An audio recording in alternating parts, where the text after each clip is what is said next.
So you have to get into the genealogy side of it and find out who are these people. How are they related? Yeah.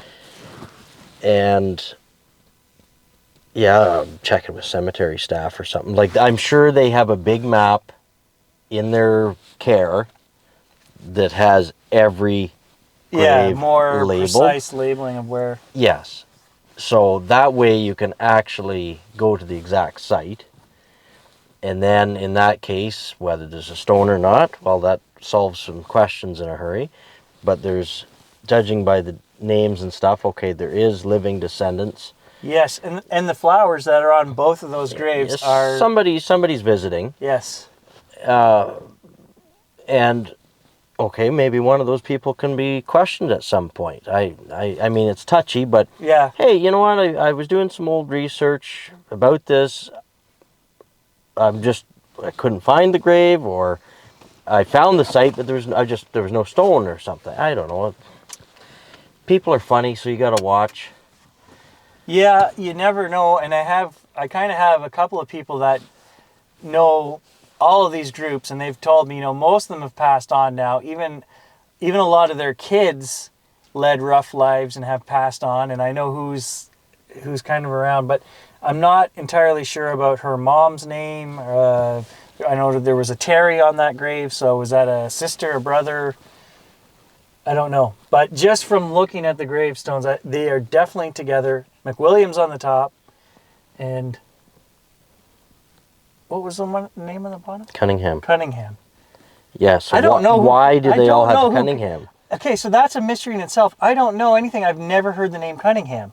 In any of my 11 videos I've done so far, I don't know the connection between Cunningham and MacWilliam. Okay, so... so I got to solve that, I guess, too. Mm-hmm. See, at least you can probably pull up that newspaper site that I shouldn't have told you about. Yes, I still have a subscription until July for that, so... Yeah, well, it's handy for not just this, but for many different cases that you dive into. But most of these more recent ones, you could pull obituaries and then see who's named, like, what is the family? Why is this Cunningham coming up? Like, it's stuff you can do right from your desktop. I'll tell you something interesting about that, which is nothing really to do with this case, other than the fact that I was researching this case again last week, and something strange came up, Doug. Mm-hmm. Maybe you even remember it because you're from the same era as me, but I was looking up something on this case, and I saw another article, and it was on Descheny Falls. Okay. And about a girl that fell to her death at Descheny Falls. Okay. What decade?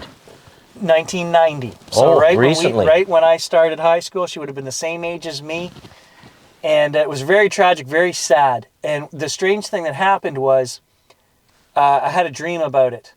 So I read this article and it broke my heart because this girl went with a bunch of friends. They were driving around this time of year, right after exams. They wanted to go swimming. It said Lake Nipissing was too polluted, so I'm assuming there was some kind of algae bloom or something on at that time.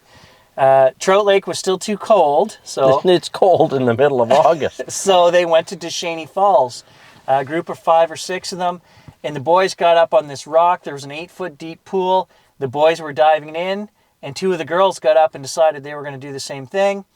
And her name was Christine Wright. Mm-hmm. Kristen or Christine Wright.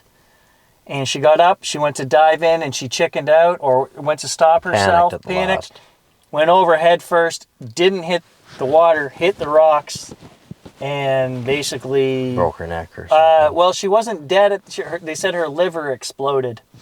And they shipped her out to Sudbury and then somewhere else by helicopter, and she died the next day. But just a complete, I could see myself, being that stupid teenager back in the day, peer pressure going, now I got to do it, I'm up here kind of thing, Mm-hmm. And I could feel the emotions for this girl and the peer pressure, the stupidity of peer pressure, and that she fell to her death. And it just, as a parent, I thought of my girls and it broke my heart. And then I had a dream that night about her. Mm-hmm. And it's kind of been haunting me since. It's almost like I wanted to go to that site and do a session there as well. And there's so many of these things locally, that is there more to this? Is it real? You know, what's coming through the spirit box? If I don't say, I was going to say, if I don't talk about it in front of my phone, but my phone is in my pocket right now, so the argument goes out the window right there that I wanted to say nothing about this and just go there and see what comes through on the app. But I guess I just blew that. Yeah. That one that's... did I not tell you about that one buried on the edge of Lake Nipissing? I don't Over think so. by the Meadowside stretch there?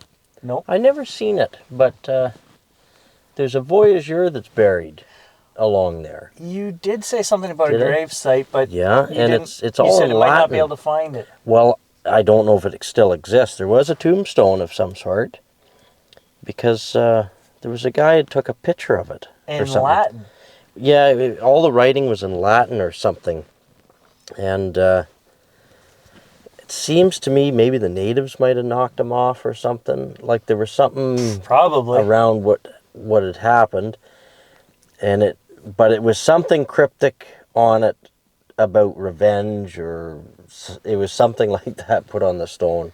Okay, so yes, someone had mentioned it to me. It must have been you. I tried to find information on it, and I even put Stan on it, and he couldn't. Neither one of us could find anything on it. So, I mean, if you have any information, we could go look for it. Do you know anybody in the band, like involved with the band over there? Because it'd be on native ground. I might. I went to school with some coochies. All you could do is get some connections if it's something Yeah. you wanted to pursue. But Yeah. Yeah, I probably know somebody we could contact. Well, that's getting off subject. But Yeah. anyways, yeah. I mean, there's just so much stuff to investigate, and I'd like to do more of that stuff going forward. Doug has a haunting in his own house, Oh yeah. actually. Yeah, there's a long story, but there's a spirit of a young girl that frequents the farmhouse every so often. She had to have come with an item that I probably dragged home at some point. I don't know of any history. I know pretty well all the history of our farm. And How old is your farm? it was only built in 29. Okay, so it's not that old. No, it's not. And well, it's creeping up on a Well, yeah. you know, yeah. in theory it 100 is. years. Yeah, but yeah, I don't know. For a while, she was very active, we'll say. Opening window blinds and stuff. The alarm clock, you know how everybody has, or used to have a radio alarm clock inside the bed there. And it used to, every so often, like it would be, you'd go X number of months with nothing. Oh, look at that moon. Sorry, Doug. Yeah, blood red. We've got the orangest moon. Look at that moon. It is the biggest, fullest, orangest moon. And I find that it was a full moon, Doug, when we were out there on the bridge that night. That's crazy. Yeah. So anyway, it would happen. Her presence would show up for, we'll say 5 days or something like that, and then it'd be gone for maybe 5 months. Yeah.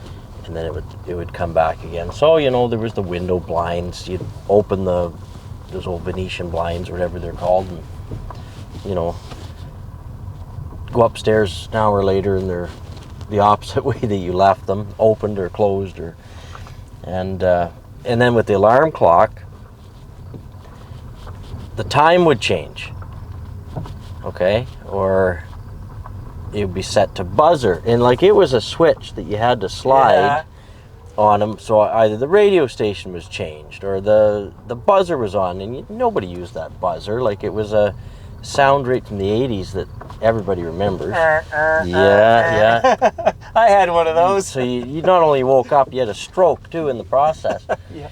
And but what was funny about it, like I had a lot of these weird things happen. And of course, you try and seek the logic in it and brush them off. I had a girlfriend at the time, and she was from Caledonia, And so she'd come up, stay at the farm, and commute and whatever. Anyways, they were having a barbecue, neighborhood barbecue.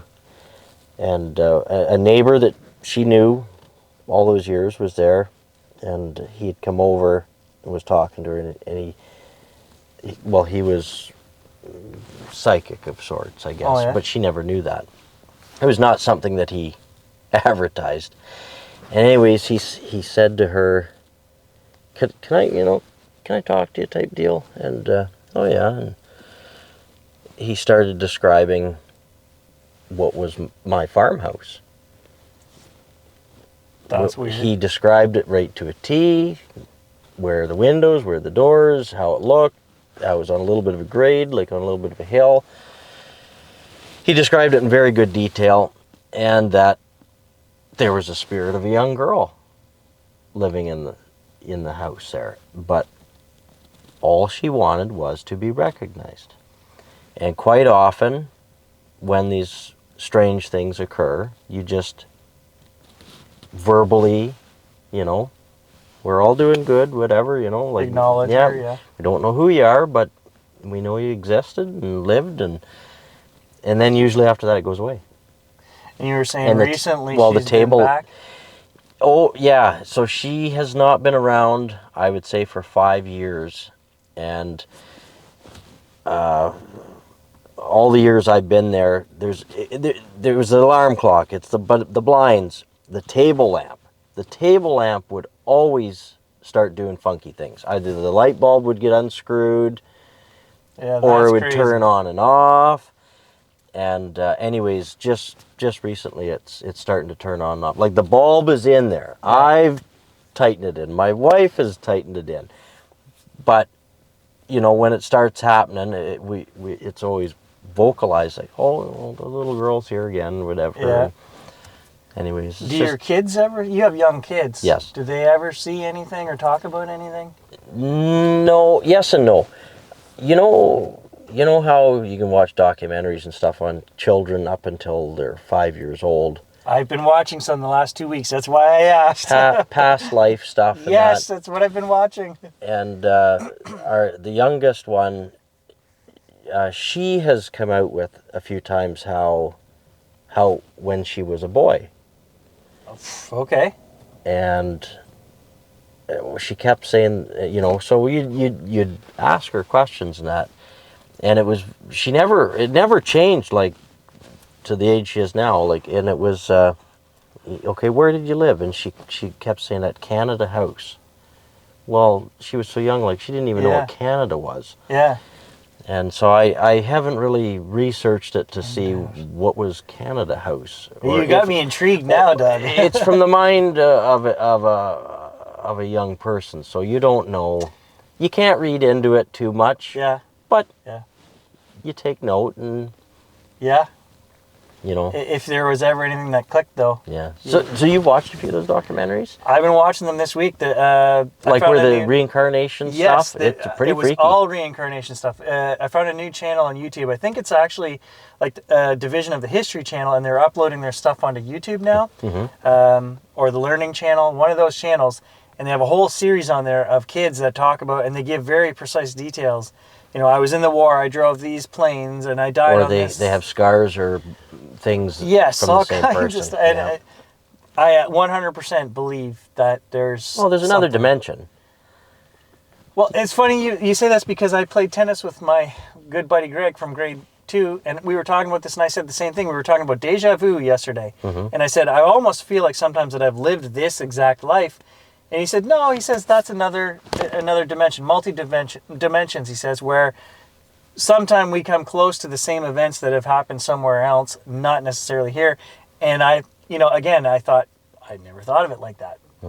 Maybe that's more accurate than what I've been thinking, that it wouldn't make sense for you to relive the exact same life again. I don't know. Well, a couple things that I find maybe anecdotal or whatnot is in my family, like, why am I drawn to the things that I'm drawn to? Okay, whether it's old equipment, farming, like all these things. And one thing that I found quite interesting was, I don't know if you ever seen that picture, the earliest family photo that I was able to get. It's about 1880-ish, down in Fitzroy.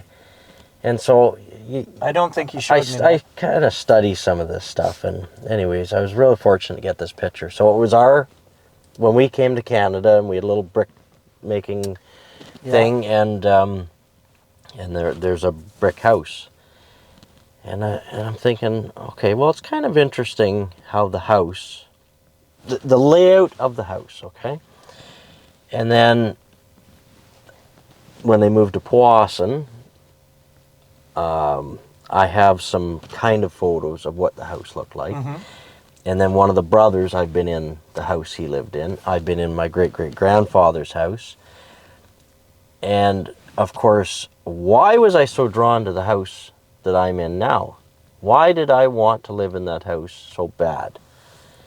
Well, every one of those houses that I've just mentioned are basically the same layout, the same dimensions. Yeah. And I mean, I was going through an old ledger that I have the other day, because here, one of my things is digging graves for work. Well, my great-great-grandfather was a grave digger for many years in Powassan, so it's just, maybe. Was he alive when you were born? Oh, no, he died in 36. Okay, well, maybe you were And that one. grave digger, brick maker, something, Doug, in I a don't previous. know. Okay, so I just meant that. Okay, I'm gonna just throw this out there. I mentioned to my buddy yesterday I said what I would like to do, and I said I'd like to do it, but I haven't tried that hard. Is past life regression. Okay. I would like to explain that a go little more. get hypnotized by somebody who does this, where they Yeah. hypnotize you and they take you and lead you back through your past lives. I am super interested in that. I don't have any memories of past lives or anything, but I believe watching these. This isn't the first time I've gone through a phase of watching Yeah, but these. people do weird things. People have had strokes or big life tragic things happen, and they speak a language Yeah, that they don't even know. yeah, So I know. It's crazy. So. I mean, I don't know if you have any interest in that, Doug, but maybe we could. I think. Okay, so sitting here talking to Doug in the car right now, he's the only guy I know that would sit here and go on an investigation with me somewhere like this and talk about this stuff and be open-minded and tell us and believe that there's a spirit in his house. Not just believe it, but know it, right? These things are real.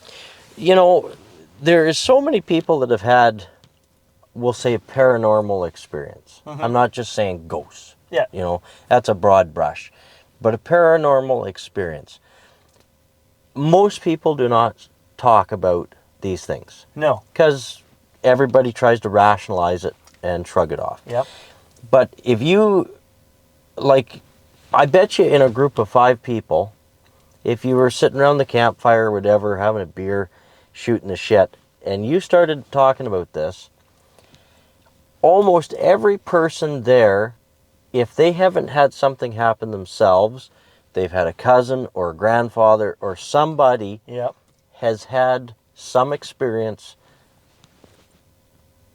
like whether they've seen an entity, whether it was a physical interaction, like where some things have been moved, or people have had their leg pulled when they're sleeping. Yes, There's lots of interesting things that happen. But many people have had experiences just not talked about. Yeah. Because it can't be proven. You know what I mean? Like, there's nothing out there to say, yes, it exists, no, it doesn't. You're looked at kind of sideways when you talk about this stuff. Well, I mean, if any of the people that I normally hang out with knew what we were going to do tonight, half of them would laugh and say that's crazy. Honestly, they'd be like, you're chasing a 1969 murder and interacting through a spirit box, getting information through spirits. Yeah, right. But I honestly believe. I mean, you think you heard Jack, back there. I don't know what I heard, but when I go home and analyze it, I'm sure we're going to get things that make sense and are pertinent to this case, as they always are. Well, it's one of those things, like, are you only hearing what you want to hear? I wonder about that. I'm like, am I crazy? But I don't think so. I don't know.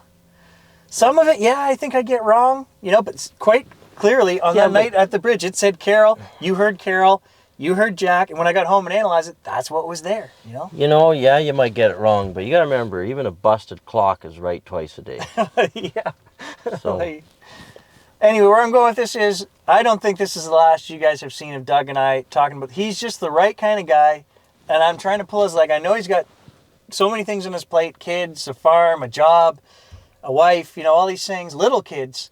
But he's the kind of guy I need coming out here with us because he actually knows and believes, and that's what I need, is somebody who's willing to say, be open-minded enough to carry a recorder, to carry a flashlight, to go to those scary places and do it, you know? it's only as scary as you make it, unless there's a... Dude, I have a good imagination. I need somebody to keep me grounded. Doug is that guy. All right, guys, we're done for now. But, I mean, it's great talking with Doug, and we'll definitely be doing more adventures with him. So stay tuned, and we'll catch you guys in the next one.